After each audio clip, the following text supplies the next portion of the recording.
نحمدہ ونصلی علی رسولہ الکریم اما بعد۔ میرے دوستو، 3 ایسے مبارک خواب جو ہر انسان کو نہیں آتے، اس انسان کو آتے ہیں جس کو اللہ تبارک و تعالیٰ اپنا مقرب بندہ بنانا چاہتے ہیں، اللہ تبارک و تعالیٰ اس کو اپنا محبوب بندہ بنانا چاہتے ہیں۔ تو جو انسان یہ 3 مبارک خواب دیکھے، سمجھ لے کہ اس کی دعاؤں کی قبولیت کا وقت آ چکا ہے۔ اللہ تبارک و تعالیٰ نے اس کی دعاؤں کو قبول کر لیا ہے۔ اللہ تبارک و تعالیٰ اس کے ساتھ بھلائی اور خیر والا معاملہ فرمانا چاہتے ہیں۔ تو وہ 3 خواب کون سے ہیں، میں آپ کو بتلاتا ہوں، میری بات کو توجہ سے سنیں۔ دیکھیں، اللہ کے نبی علیہ السلام کی حدیث کا مفہوم ہے کہ خواب نبوت کا 46واں حصہ ہے۔ خواب 3 طرح کے ہوتے ہیں۔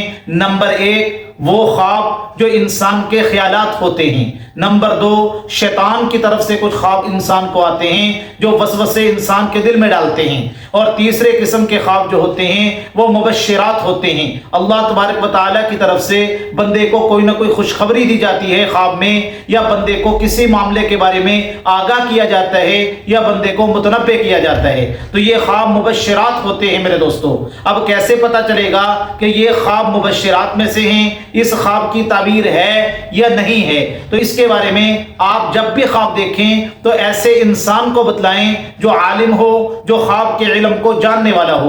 ورنہ بعض اوقات انسان خواب دیکھتا ہے، بظاہر وہ خواب بڑا بھیانک نظر آ رہا ہوتا ہے، لیکن اس کی تعبیر بہت اچھی ہوتی ہے۔ مثال کے طور پہ علامہ ابن سیرین رحمۃ اللہ علیہ کے بارے میں آتا ہے، ایک مرتبہ اپنے شاگردوں کو سبق پڑھا رہے تھے تو ایک آدمی آیا، وہ کہنے لگا، حضرت میں نے خواب دیکھا ہے کہ میری 4 پائی کے نیچے آگ جل رہی ہے۔ تو فرمانے لگے کہ دیکھیں، اس جگہ کو آپ کھودیں، اللہ تبارک و تعالیٰ اس زمین سے آپ کو خزانہ عطا فرمائیں گے۔ تو اس نے جب زمین کو کھودا تو وہاں سے اس کو خزانہ ملا۔ 1 سال کے بعد علامہ ابن سیرین رحمۃ اللہ علیہ اپنے شاگردوں کو حدیث کا سبق پڑھا رہے تھے، پھر ایک اور آدمی آیا تو اس نے بھی وہی خواب سنایا، کہنے لگا، حضرت میں نے رات کو خواب دیکھا ہے کہ میری 4 پائی کے نیچے آگ جل رہی ہے۔ فرمایا کہ آپ اپنا سامان باہر نکال لیں، آپ کا مکان گرنے والا ہے۔ تو جیسے ہی اس نے سامان باہر نکالا تو اس مکان کی چھت گر گئی۔ تو وہ شاگرد بڑے حیران ہوئے، حضرت یہ ایک ہی قسم کا خواب ہے، 1 سال پہلے ایک آدمی نے خواب دیکھا تھا تو اس کی تعبیر آپ نے کچھ بتلائی تھی کہ آپ زمین کھودو آپ کو خزانہ ملے گا، تو یہی خواب اس مرتبہ اس بندے نے دیکھا ہے، آپ کہہ رہے ہیں اپنا سامان باہر نکال لو، آپ کا مکان گرنے والا ہے۔ تو علامہ ابن سیرین رحمۃ اللہ علیہ فرمانے لگے، دیکھو خواب کے اندر موسم کا بڑا تعلق ہوتا ہے۔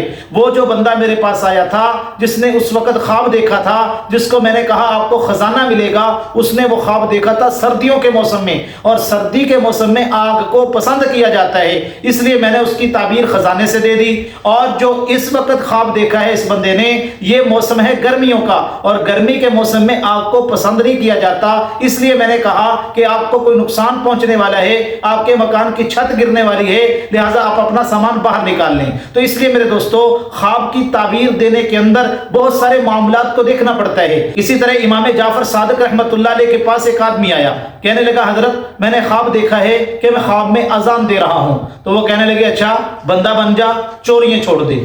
تھوڑی دیر کے بعد ایک اور آدمی آیا، کہنے لگا، حضرت میں نے خواب دیکھا ہے میں اذان دے رہا ہوں۔ فرمایا اللہ تبارک و تعالیٰ آپ کو حج کی توفیق عطا فرمائیں گے۔ اب شاگرد بڑے حیران ہوئے، حضرت یہ دونوں خواب ایک ہی طرح کے ہیں، ایک بندے کو آپ کہہ رہے ہیں آپ چوریاں چھوڑ دے، اور دوسرے کو کہہ رہے ہیں اللہ آپ کو حج کی توفیق عطا فرمائیں گے۔ تو امام جعفر صادق رحمۃ اللہ علیہ فرمانے لگے، اچھا مجھے یہ بتاؤ، جس بندے کو میں نے یہ خواب کی تعبیر دی کہ آپ چوریاں چھوڑ دو، اس کا کریکٹر کیسا ہے، اس کا کردار کیسا ہے؟ کہا بندہ تو ایسا ہی ہے، چوریاں کرتا ہے۔ فرمایا دیکھو، جب میں نے اس کے کریکٹر کو دیکھا تو میں نے قرآن مجید کی اس آیت مبارکہ سے اس کی تعبیر دی، اذن مؤذن ایتھا العیر انکم لسارقون۔ یہ جو آیت مبارکہ کے اندر یہاں اذان کا لفظ ہے، اس کے اندر چور کے معاملات بیان کیے جا رہے ہیں۔ اور جو بندہ ابھی میرے پاس آیا ہے اور اس نے مجھے خواب بتایا ہے، اس کی تعبیر میں نے اس کو حج سے دی ہے، اس کا کریکٹر اور کردار کیسا ہے؟ کہا جی بہت اچھا آدمی ہے، نمازی آدمی ہے، نیک آدمی ہے۔